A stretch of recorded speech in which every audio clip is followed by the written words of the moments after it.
ఇప్పుడు తెలియపరచాను. నా మొట్టమొదటి మాటలోకి వెళ్ళిపోతున్నాను. అదేంటంటే తెర తీయబడుట అని అర్థం. రివీలింగ్ వెయిల్ అని రాశాడు ఇంగ్లీష్లో. తెర తీయబడుట అని అర్థం అంటే తెర వెనకాల చాలా విషయం ఉంది.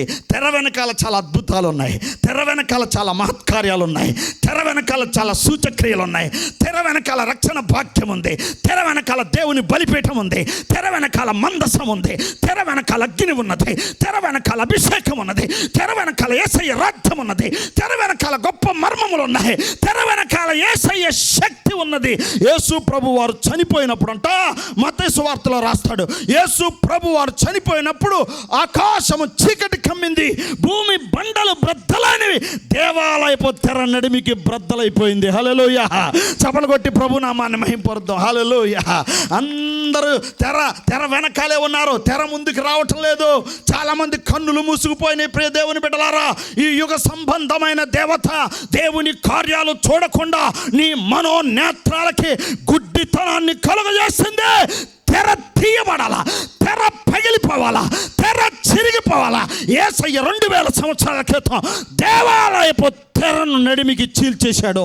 యేసయ్య అందరినీ లోపలికి ఆహ్వానం ఇచ్చాడు. హల్లెలూయా. చప్పలు కొట్టి ప్రభు నామాన్ని మహింపరుద్దాం. హల్లెలూయా.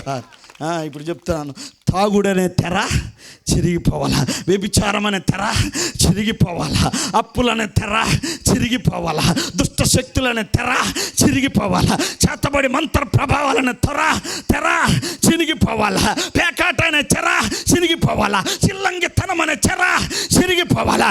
Lord tear the veil unto the two parts when he died. యేసయ్య చనిపోయినప్పుడు తెర చినిగిపోయింది. ఇంకా గుడ్డితనంలో ఉంటే అట్ట చెప్పు, ఎదరో రా, నీకోసమే సువార్త రా. గుడ్డితనంలో ఉన్న మాకు తెర చిరిగిపోవాలి. ప్రత్యక్షతలు ఎన్నో దాగున్నాయి తెర వెనకాల. అవన్నీ మనకు చూపించడానికి తెరని చింపేశాడు యేసయ్య. పౌలు సౌలుగా ఉన్నప్పుడు గుడ్డితనము పోలా, క్రైస్తవులను చంపాడు, హింసించాడు. పరిగెత్తుకుంటూ దమస్కు మార్గమున గుర్రం మీద వెళుతూ ఉండగా యేసయ్య వెలుగు దర్శించింది. తెర చిరిగిపోయింది, కన్నుల పొరలు రాలిపోయినాయి, మహాభక్తుడిగా మార్చబడ్డాడు. చప్పలు కొట్టి ప్రభునామాన్ని మహింపరుద్దాం. ప్రియది అంటేనా గట్టిగా నిద్రపోతున్నారా? కొట్టండి. ఈరోజు టైం లేదు, ఏం లేదు, మీరు బాగా దొరికారు. మిమ్మల్ని చూస్తుంటే లడ్డులాగా ఉన్నారు. యేసు రక్తమే జయం. చప్పలు కొట్టి ప్రభునామాన్ని మహింపరుద్దాం. హల్లెలూయా. నీ తెర చెనగాల. నీ హృదయములో దేవునికి నీకు అడ్డుగా ఉన్న తెర చిరిగిపోవాలా. వ్యసనాలనే తెర చిరిగిపోవాలా. అంధత్వమైన తెర చిరిగిపోవాలా. విగ్రహారాధన తెర చిరిగిపోవాలా. భయంకరంగా డెకాయిట్ పనులు చేసే తెర చిరిగిపోవాలా. ఇతరులను మోసం చేసే తెర చిరిగిపోవాలా. అప్పులు తీసుకొని ఎగ్గొట్టే తెర చిరిగిపోవాలా. ఇతరులను మోసం చేసే బుద్ధి చిరిగిపోవాలా. ఇవన్నీ చింపేశాడు. 2 పీస్ తుంపులు చేశాడు యేసయ్య కల్వారి శిలువలో. చప్పలు కొట్టి ప్రభు నామాన్ని మహింపరుద్దాం. మొక్కలు ఇంకా లోపల ఉన్నాయి నీకు, ఆ మొక్కలు కూడా బయటికి రావాలా. తెర తీయబడుట. తెర చిరిగిపోయింది, ఆకాశం దిగొచ్చింది. తెర చిరిగిపోయింది, పరలోకం ప్రత్యక్షమైంది. తెర చిరిగిపోయింది, దేవుని దూత దిగొచ్చింది. తెర చిరిగిపోయింది, మనుష్య కుమారుడు సంఘముల మధ్యలో సంచారం చేయటం యోహాను కల్లారా చూచాడు. తెర చిరిగితేనే నీకు ప్రత్యక్షత, తెర చించబడితేనే నీకు వెలుగు, తెర చించబడితేనే నీకు దర్శనం, తెర చించబడితేనే నీకు ప్రవచనం, తెర చించబడితేనే దేవుని యొక్క ప్రకాశము మనలోనికి వెళుతుంది. తెర అడ్డంగా ఉన్నంతకాలం నువ్వు దేవుని మహిమను.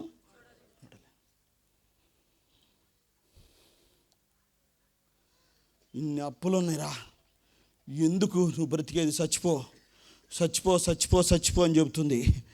పెళ్ళాం బిడ్డలు కూడా నువ్వు పోషించలేవు. లోకం అంతా బాణాలు వేస్తుంది.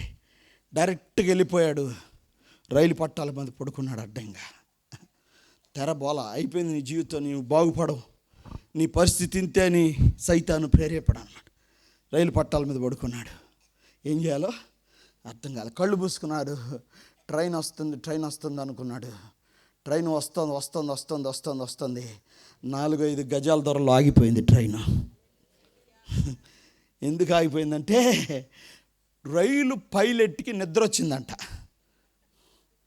అసలు రైలు పైలట్ ఎవడ నిద్రపోతాడా? ఈయన్ని బతికించడానికే. హల్లెలూయా. నిద్ర వచ్చి ఆపి కో పైలట్ని లేపాడు, వాడు కూడా నిద్రపోతున్నాడు. ట్రైన్లో పైలట్ సహజంగా నిద్రపోడు, వాడికి ఎందుకో మత్తు కలిగింది. దేవుడే కలుగు చేశాడు. ప్రియ దేవుని బిడ్డలారా, గబక్కన పక్కన వాడు లేపాడు, చూడు ఏదో పడుకున్నాడు అన్నాడు. దగ్గరికి వెళ్ళి చూస్తే వాడు పడుకొని కళ్ళు మూసుకొని ఏడుతూ ఉన్నాడు. తొక్కేసింది, అయిపోయాను అంటున్నాడు వాడు. ఇంకో సంగతి తెలుసా, నిద్రపోయినాడు బిలీవరు, విశ్వాసి. ఎందుకురా చచ్చిపోదాం అనుకున్నాం అన్నాడు. నాకు అప్పులు విపరీతంగా ఉన్నాయి, ఆ భార్య బిడ్డలను పోషించలేను, అందుకనే చచ్చిపోదాం అనుకున్నాడు. ఒక న్యూ టెస్టిమెంట్ బైబిల్ ఇచ్చి, యేసు ప్రభు రక్షకుడు నిన్ను బతికిస్తాడు, చదువుకోపోమన్నాడు. ఒకే మాట. రాత్రి బైబిల్ చదవటం ప్రారంభించాడు. గుండెలు బాదుకొని ఏడుస్తున్నాడు, యేసయ్యా నువ్వు నా కోసం రక్తం కార్చావు, నువ్వు నా కోసం ప్రాణం పెట్టావు. ఆ రాత్రి తెర చిరిగిపోయింది. హల్లెలూయా, చప్పట్లు కొట్టి ప్రభు నామాన్ని మహింపడదాం. తెర చిరిగిపోయింది, చెప్పండి, తెర చిరిగిపోయింది. యేసయ్య వాడిని రక్షించాడు. ప్రత్యక్షత, గొప్ప గొప్ప ప్రత్యక్షతలు కలిగిన దైవజనులు భూలోకంలో చాలామంది ఉన్నారు. దేవుడు నీ జీవితాన్ని మారుస్తాడు. ప్రియ దేవుని బిడ్డలారా, యవనస్తుడు నీ జీవితాన్ని ప్రభు మారుస్తాడు. సాతాను చేతులకు అప్పగించొద్దు. రెండో మాటలకు వెళ్ళిపోతున్నాను నేను, జాగ్రత్త గమనించాలి. పద్మాసు దీవికి పరవాసిగా పంపబడ్డాడిన ఒంటరితనంలో ఉన్నాడు. మనుషులు ఎవరిని లేని చోటుకి వెళ్ళిపోయాడు. ప్రియ దేవుని బిడ్డలారా, ఒంటరిగా ఉన్నాడు. అనుకున్నాడు చచ్చిపోయి ఉంటాడు, 10 రోజుల్లో అన్నం నీళ్ళు లేక చచ్చిపోయి ఉంటాడు అనుకున్నాడు. గుహలో ఉన్నాడంట. గుహలో పైన 2 బెజ్జాలు ఉన్నాయి, వాటిలోంచి వెలుతురు వస్తుంది. కింద గుహలో మొత్తం రాయి కప్పేశారు. కింద గుహలో ఒక్కడే ఉన్నాడు. ఏం చేయాలో అర్థం కాని పరిస్థితి. ఎట్ట బతికాడంటావు యోహాను, ఎట్ట బతికాడని నేను చెప్పమంటావా? పరిశుద్ధాత్మ అక్కడికి దిగొచ్చింది. చప్పలు కొట్టి ప్రభునామాన్ని మహింపరుద్దాం. ప్రియ దేవుని బిడ్డలారా, పరిశుద్ధాత్మ నిన్ను చావనియదు. ఒంటరిగా ఉన్నా చావనియదు. బంధువులు స్నేహితులు నీ దగ్గర లేకపోయినా చావనివ్వదు. ఉద్యోగం లేకపోయినా చావనివ్వదు. పిల్లలు లేకపోయినా చావనివ్వదు. నువ్వు పేదవాడవని, దరిద్ర స్థితిలో ఉన్నావని, నీ బంధువులు నీ స్నేహితులు ఎవరు నీ దగ్గరకు రాకపోయినా పరిశుద్ధాత్ముడు నిన్ను చావనివ్వడు. ఆయన బ్రతికిస్తాడు నిన్ను. ప్రియ దేవుని బిడ్డ, బ్రతికిస్తాడు. నేనే మార్గమును సత్యమును జీవము. ఆయనట్ట బ్రతికాడు. అన్నం నీళ్ళు లేకుండా బ్రతికాడు. ఎన్ని సంవత్సరాలు ఉన్నాడో మహానుభావుడు నాకు తెలియదు, కానీ అంత జ్ఞానం నాకు లేదు, కానీ నేను చెప్పలేను. కానీ బట్ దేవుని ఆత్మ ఆయన్ని చచ్చిపోనియలేదు. ఎడారిలో ఉన్న ద్వీపంలో ఉన్న సముద్రం నీళ్లు గుక్కిడి కూడా తాగటానికి ఉపయోగపడవు.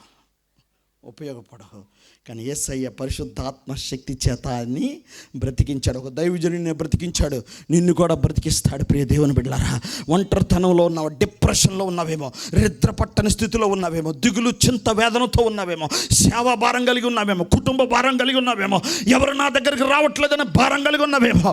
ఎందుకు బ్రతుకు? కొంతమంది అద్దంలో చూసుకొని వాళ్ళకి వాళ్ళే ఉమ్మేసుకుంటారు. ఆ బ్యాచ్ కూడా ఉన్నారు. ఎందుకురా నువ్వు బతికి, ఎందుకు బతుకుతున్నావు నువ్వు? వాడికి వాడే అసహ్యం అయిపోయింది, జీవితం అయిపోయింది. పక్కన వీడు అట్టున్నారు, వాడి కార్లు ఉన్నాయి, బంగ్లాలు